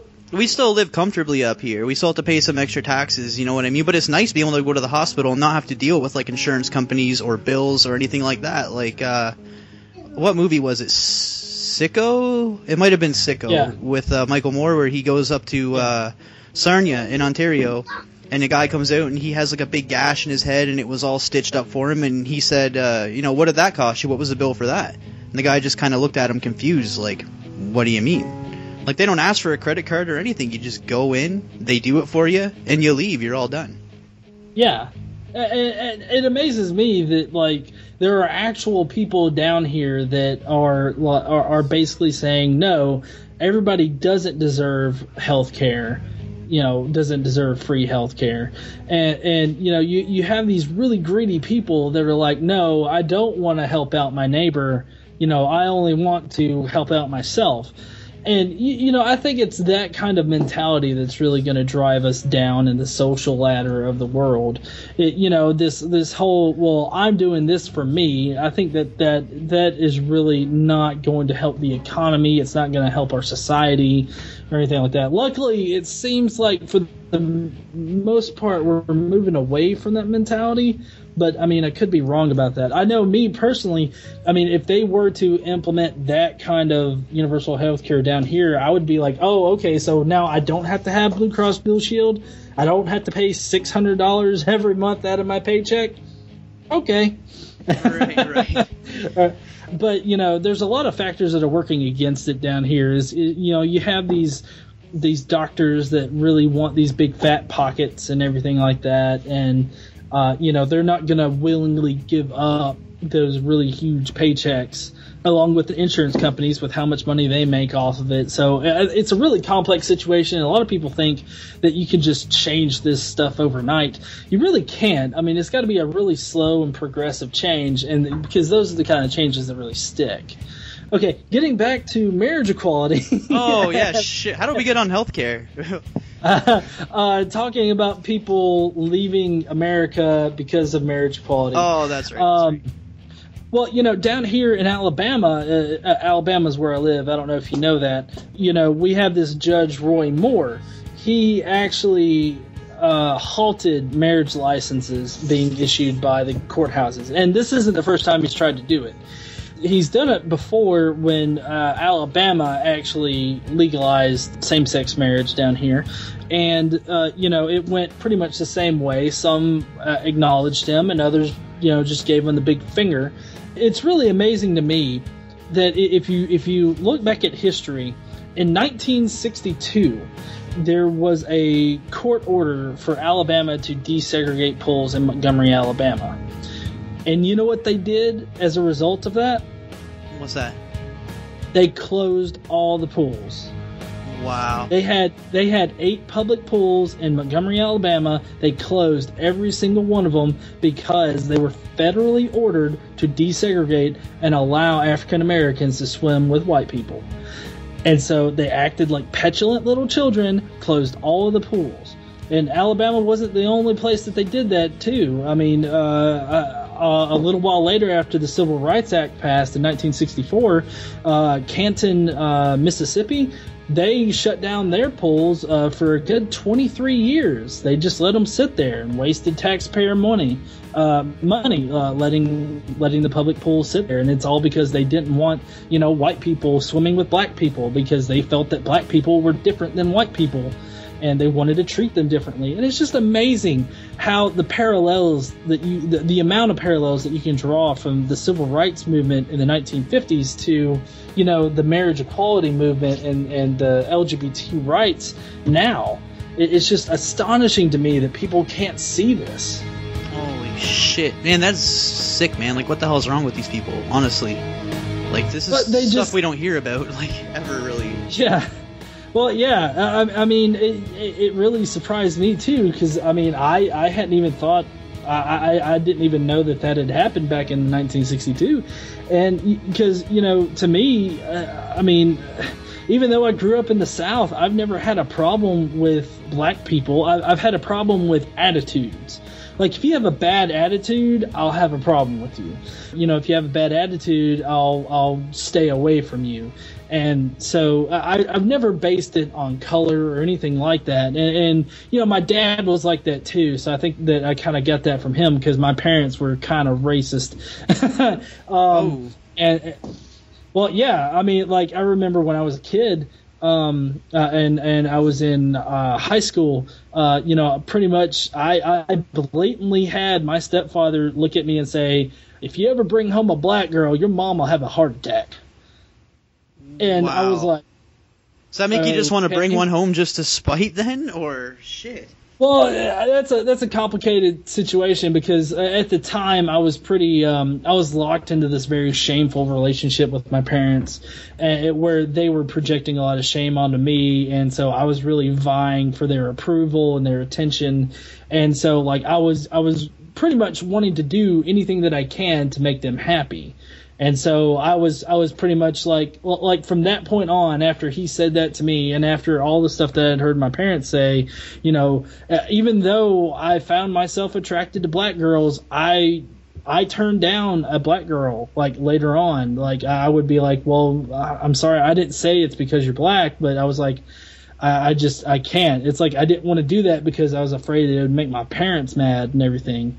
And so, that's one regret that I have, is that I actually allowed that to change my, or make my decisions for me.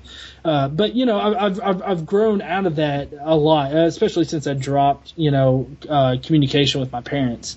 So, I'm not really afraid of that at all anymore. But I mean, I was a lot when I was younger.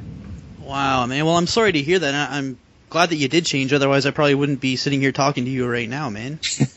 But you know what? Yeah. Just jumping subjects then. It's actually kind of a good segue into it. Is that they just I don't know, would the word be banned the Confederate flag? So what are your thoughts on that? What are your views on that?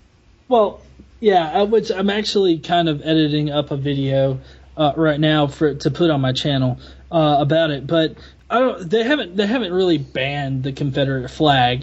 They have, what they've done is they've opted to take down. Well, okay, first I should specify that the flag that they have up there is not really the official Confederate flag. The official Confederate flag is actually called the Stars and Bars, and basically it looks like a really consolidated version of the American flag, and it's just got a lot less stars on it. Right. And it really resembles the colonial flag. I think it's the flag with the circular star pattern. That's actually the official Confederate flag. But everybody associates the Confederacy with that flag, with the flag that's being taken down. And what it was a battle flag. And so I don't know how it came to be that's the official flag of the Confederacy, but that's pretty much what everybody uses.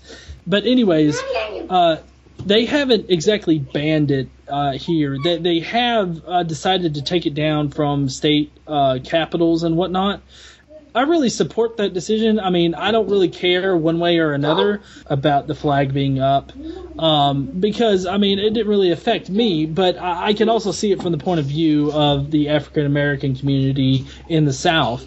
But there are also some African Americans that embrace the flag also. So I mean, it's kind of like it doesn't affect me, so I'm not going to say, hey, you got to take that down, kind of deal, because it's not like they're actively oppressing anybody with it. They're not hurting anybody with it. So I was like, well, if you want to have that flag up there, that's fine. But at the same time, it's an irrelevant flag. It doesn't deserve to be up on our capitals at all. Like that flag only has a historical reference. There's no current reference where that flag is applicable. And so I think that the only flags that should fly above government buildings and whatnot are flags that are currently relevant, like the American flag would be one, a state flag would be one, any other relevant flags that might pertain to the government. And I just don't think that the Confederate flag would pertain to the government at all, because it's a defunct past government that was actually overthrown, So not only that, but to tack on to the social part of it would be, it really does represent a war that was fought because we were trying to make people stop owning other people. Right. It's pretty laden with bigotry. I understand the African American community viewing it as major disrespect towards them, because it was a time when people were actually fighting to make sure that they stayed inhuman. I understand their point of view. I also understand the African American community that wants to embrace the flag. I understand that community too, and that's why I think that it's fine if you want to fly the flag on your own private property or on your business or anything like that. That's still perfectly fine, but it doesn't really deserve to be over a state capitol or state building of any kind of sort.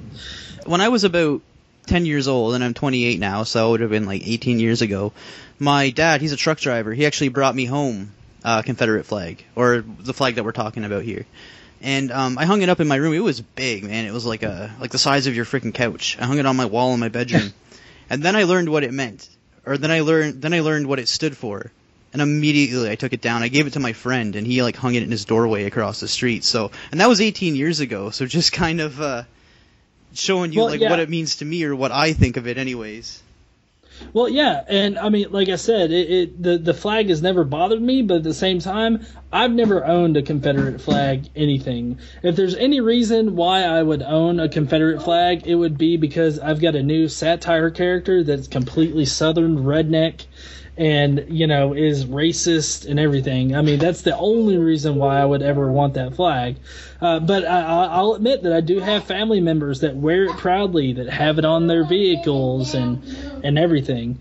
And so, you know, I guess that's why I've kind of had the mindset of, well, you know, it's not for me, but I'm not going to sit here and tell you not to have it. Kind of like, you know, I mean, you gave it to your friend.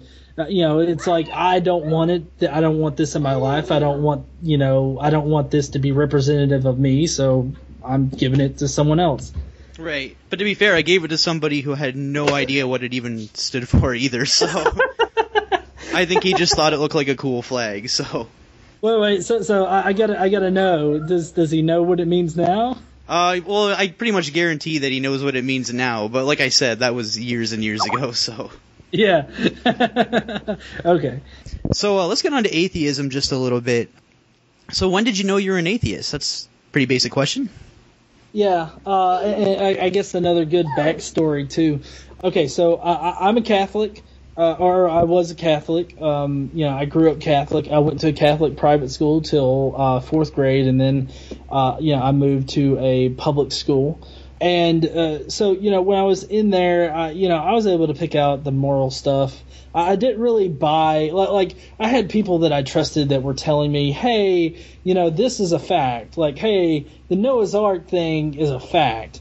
And so, like, I didn't really buy into it too much. I mean, people were saying, hey, this is a fact. So I was like, oh, okay, well, I guess that's a fact. And so, you know, I didn't really buy into it too much. Like, I was actually growing up, I was very embarrassed as I got older to actually espouse that I was a Christian. So, you know, as I got older, I started learning more things, and so, you know, it's like at some point I was like, yes, definitely, I don't think that, you know, Noah's Ark ever existed. You know, like when I was a kid, I knew that, well, no, that there's no way that the entire earth was covered in water and all this other stuff. You know, I'd always come up with things like, well, maybe this giant flood happened and that's what Noah's flood was and whatever. I'd come up with all these other things. I had a lot of time during Mass. I don't know if you've ever been to a Catholic Mass, but it's very boring. Anyways, so, you know, I bounced around from faith to faith. You know, I went from Catholic to Baptist to non-denominational.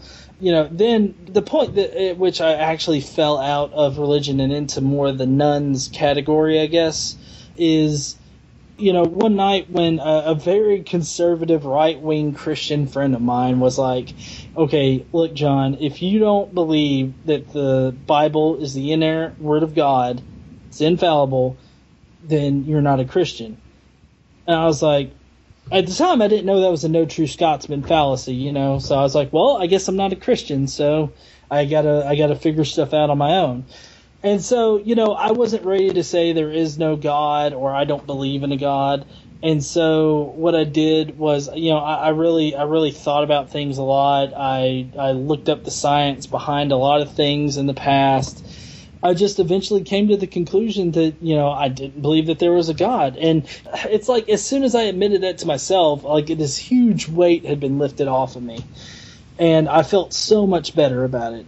That only happened about 5 years ago or so. Really? We'll see. I'm 30 now, and I was about 24, 25 when that happened. So, yeah, it was about 5 years ago is when I fell out of religion, but it was still a couple years before I was able to really come out, you know, and really be forthcoming with my worldview. So it's only been for the past few years then that you've actually really embraced your atheism then?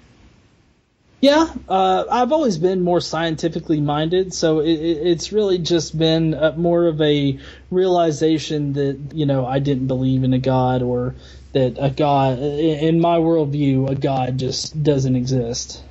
There's a question that I wanted to ask you, And feel free not to answer it if you don't want to, because it might just seem like an asshole question or like a controversial question. But if you had to pick one thing that pissed you off about religion in general, not religious people, but just religion in general, would you be able to tell me what that is? Oh, yes, definitely.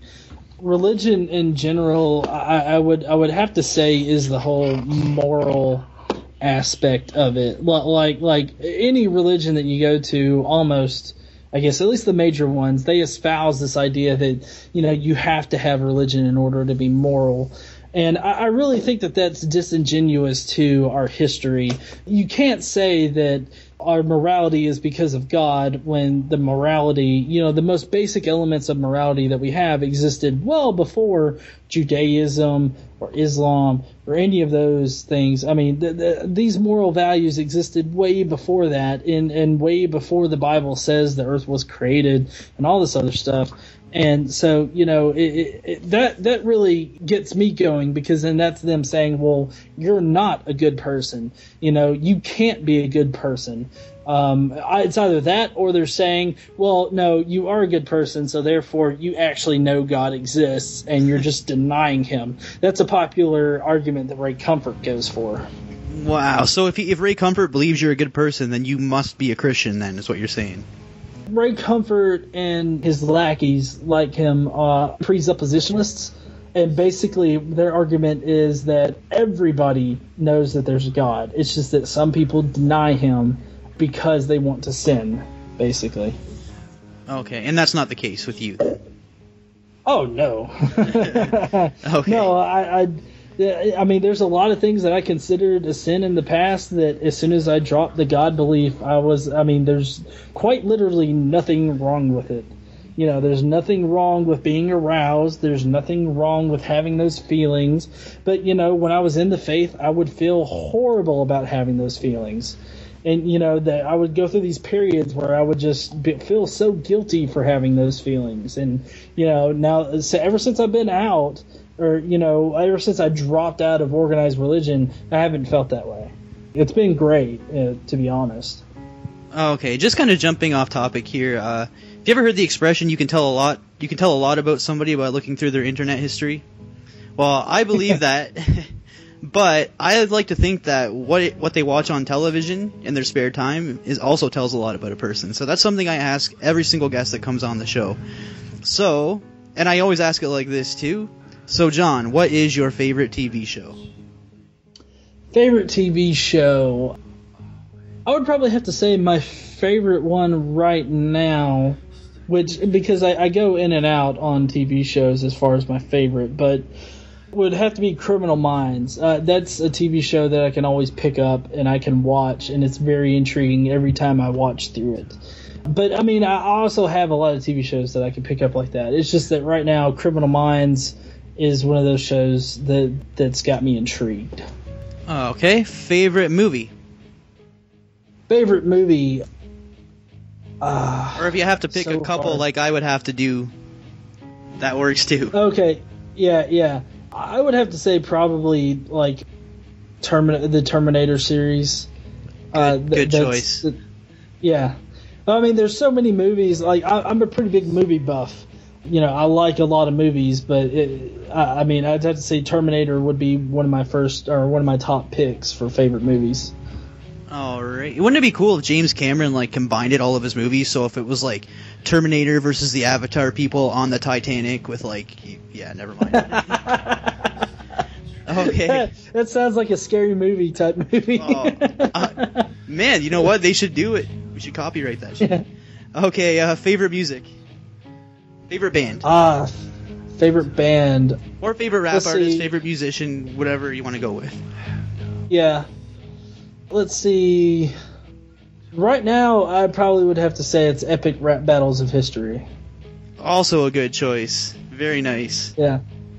Yeah, I like hearing their disses because I try to, I always try to up my creativity with the disses that I do in my videos whenever I'm commenting on someone that's obviously either bigoted or just blatantly ignorant to the point of mockery is needed.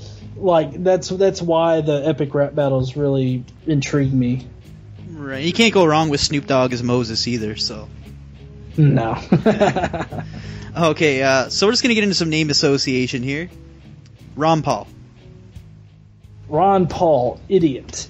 I don't like him. I think that he pushes anti-vax propaganda, and I really hope nobody takes him seriously in the GOP nominations. Eric Hovind. Idiot. Creationist idiot. He likes to push this whole idea about science explaining creation and falling directly in line with it, and that's totally disingenuous to science in general. He's also very pompous and sure of himself about it, and that just adds on to the idiocy. David Smalley. David Smalley, mixed, I guess. I know I have some friends that have some ill will towards him. He's never been any certain kind of way to me, so I guess I'm indifferent with him. I think that he's running a pretty good show on Dogma Debate. He's putting out content regularly. I think that for the most part he's keeping his fans happy. Matt Dillahunty. Matt Dillahunty is awesome. If my son wasn't here right now, I'd use some more some more curse words. But he is one awesome person. I love talking with him. He's very intelligent. He was a very devout Christian, and then he came around to reason, and he really educated himself, which I feel resonates with me a lot, because when I was coming out of it, I educated myself before I really started rebutting and being more vocal. Okay, and last but not least, Pastor J. Oh, jeez, Pastor J. I swear, I've never seen a more self-involved idiot on YouTube. Oh. I mean, he comes out with these outrageous and outlandish conspiracy theories. And for one, he's got this one where apparently the Ark actually existed on Mars and it crash landed here or something, and we're really aliens, and then there's chemtrails somewhere in there. So I've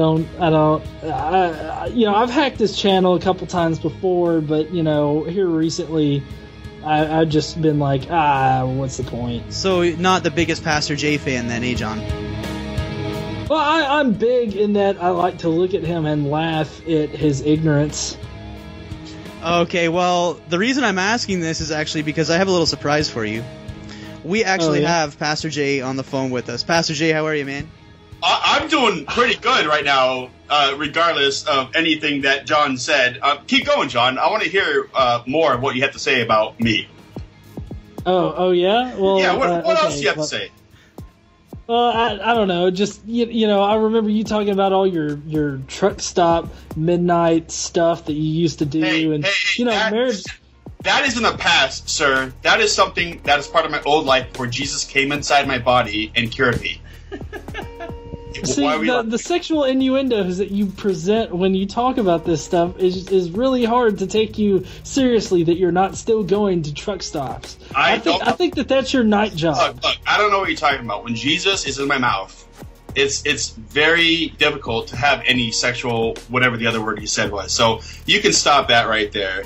Look, John, from here on out... Hold on. Let me ask you, is Jesus big in your mouth? He's huge in my mouth. What is so funny? Huge and veiny?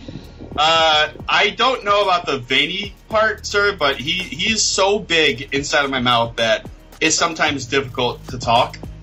So I've been listening to you this whole entire time, sir. I have to say, Rosco and I have been in on this, and you are... Wait. Hey. Yes, sir. Shh. You know what? Get out of here, Pastor J, just for 1 second, okay? We'll get back to you later. Damn it. All right, so thanks so much for coming on the show, John. I really appreciate that. So tell my fans, where can they find you at? Well, they can find me on YouTube, obviously, at Godless Engineer. I'm on Twitter, that's Godless Engineer as well. On Facebook, I'm Godless Engineering. If you type that in, you'll probably get the page and the groups. So...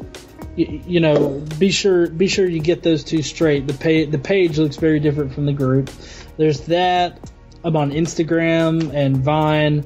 You know, you can find me all those lovely social media places. I do have a blog set up on WordPress that I post to regularly until I can get my main site set up and working better. But my main site is godlessengineering.com, and then it's just godlessengineering.wordpress.com for the blog. So. Okay, awesome. And actually, you know what? I have something I have to confess to you, is when I created my website for the Rosco Show, I was pretty proud of it. You know, I thought there was really nothing wrong with it. And I looked at your website, and I went, holy shit, look at this guy's website. And I was kind of comparing it to mine, and then I kind of tried to match up little certain things. Like, not copying you, of course, but I was trying to, like, emulate your website, if you know what I mean.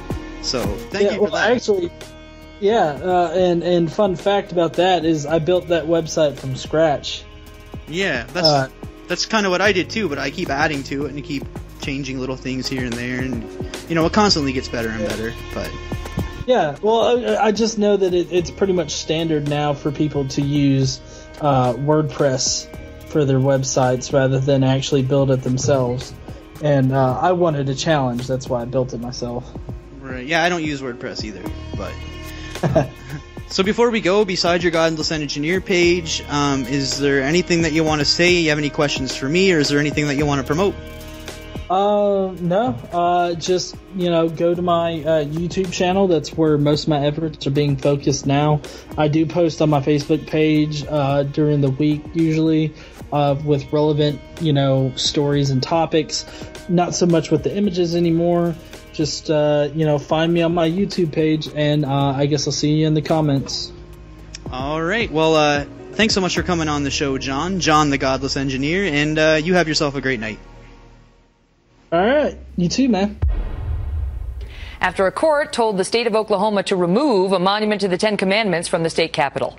Before the ruling, the Satanists wanted to install their own tribute, a pagan idol showing a bearded goat, something like this, on the Capitol grounds, right next to the Ten Commandments. Joining us now, Randy Brogdon, who's a former Oklahoma State Senator who authored the bill to install the Ten Commandments monument. Also, Lucian Graves, spokesman for the Satanic Temple. We will begin with Lucian. All right, Lucian. So is it like Lucian as in Lucifer? Is that why you're called that? Sure, as you like. That's not just as you like. I don't like. Is that your birth name? No, it's not. Okay. So, what is it that first drew you to the Satanic Temple? Well, I helped co-found the Satanic Temple. Why? Why? Because it is an embodiment of my deeply held beliefs, and I think there's a distinct need for a counterbalance against the dominant religious privilege in America today. What are the deeply held beliefs that drew you to the Satanic Temple? Well, we have 7 tenets. You can look them up online, but essentially we view Satan as a symbolic embodiment of the ultimate rebel against tyranny. Okay, so now you're happy because you got the Ten Commandments taken down, but are you still pushing to have the goat with the horns and so on put up on the state capitol grounds? No, we don't want our monument there without the Ten Commandments there. The point all along was that it would complement and contrast the Ten Commandments and reaffirm that we live in a pluralistic nation that respects diversity and religious liberty. But the thing with the horns and so on, the Ten Commandments goes up because not only does it have some religious meaning, but it has historical meaning too. I mean, would you acknowledge that about the Ten Commandments?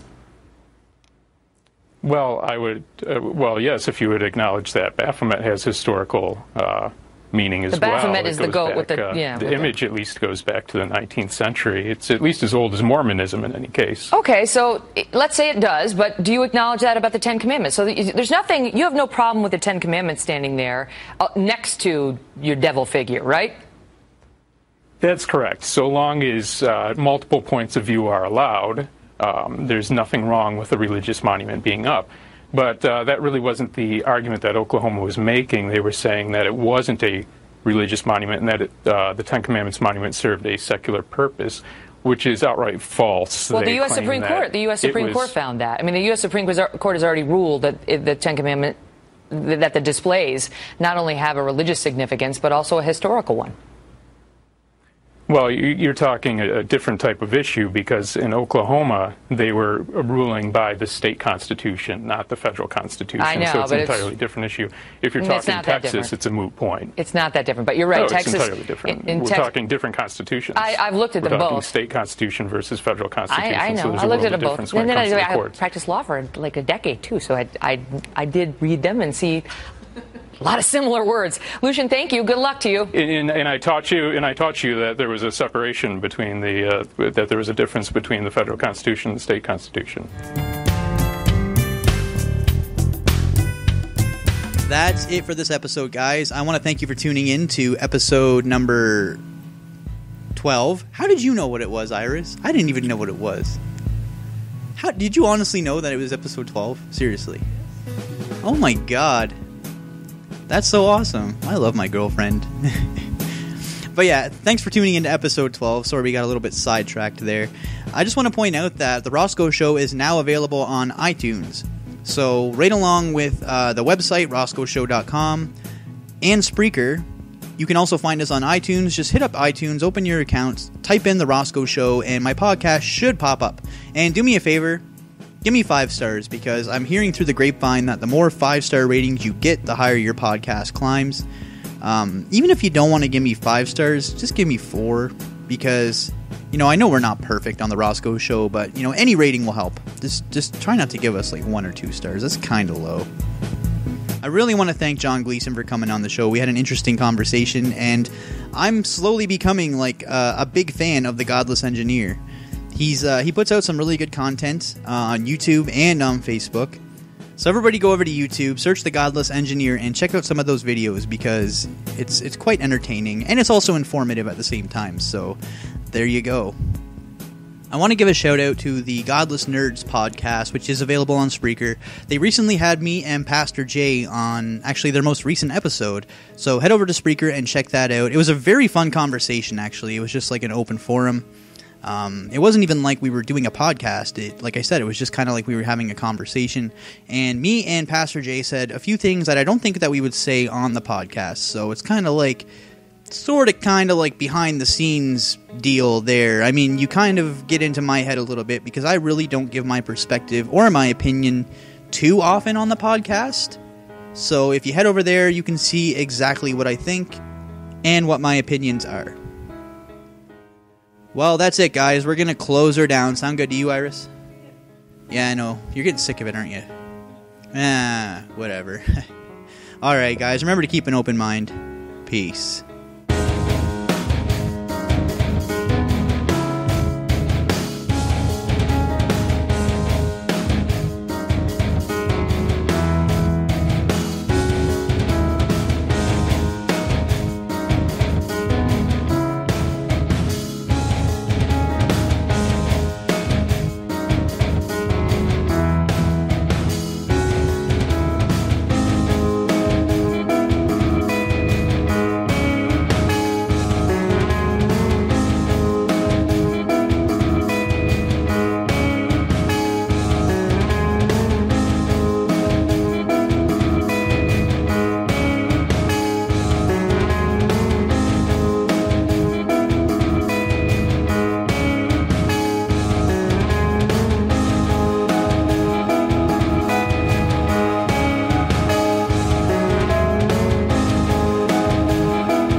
All right, that was perfect, guys. That was good. I love how that led into the whole sexual innuendo. It's like, we have to take it there. I'm glad you picked up on that cue. Also, can you send me a picture? One that I...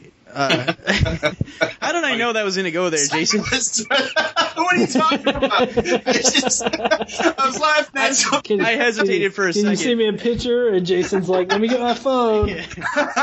There's your picture.